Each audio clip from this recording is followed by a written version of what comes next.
Hello champions and future champions. Hello ChessMood family. Gabuzyan is here with you and welcome to our daily lesson.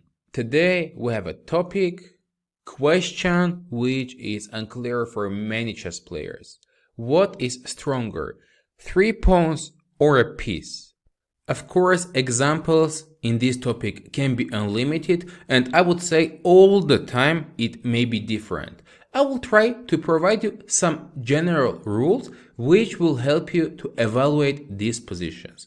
At this moment, white has 3 pieces against a piece of opponent. But, as you can see, white pawns are not that strong. They are separated, pawn on d4 is isolated, pawns on the queen side are not going to be great passed pawns. b6 will be blocking them. As well, on the king side, white doesn't have much future again. Black has pawns to prevent opponent's pawn advancement. What I can say, in this position, it's going to be very difficult for white to advance the pawns. There is no good pawn chain. In opposite, black has a piece, and it's going to be very comfortable to attack separated pawns of opponent. In this concrete position, advantage goes to the side with a piece. The reason you know pawns are separated and easy to attack. Now black plays knight c6.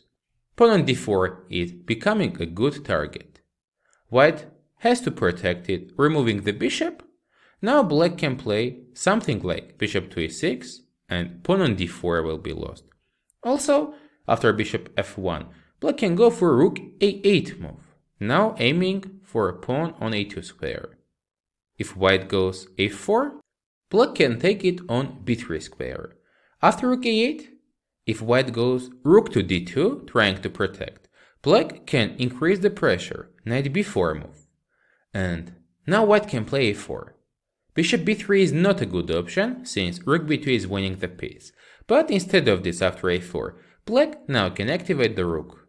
To c8 move, going rook c3, and pawn on b3 will be eventually lost.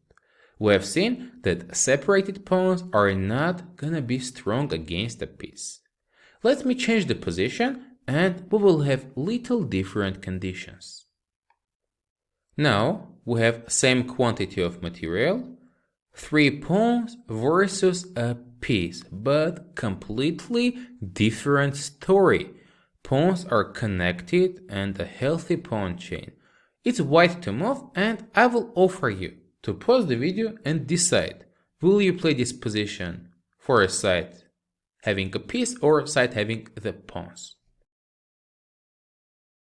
This time white's position is winning, and the reason is connected pawn chain is much stronger than the piece. What's the thing? White goes e4 now, bishop f7. Together, these pawns are very well limiting opponent's pieces, controlling a lot of squares. They are becoming a good defense for the king, which can advance to the center and support advancements of these pawns. Black will not have any chances to prevent pawns advancements. Simply, knight is not enough. Here white can play king f2. Before pushing the pawns, we are taking king to the center. King f8, king e3, king e7. Since now we are good enough, white continues with d5 move. Capturing here will not be a good option. After taking back, white will stay with an extra pawn. This is a huge advantage in the endgame.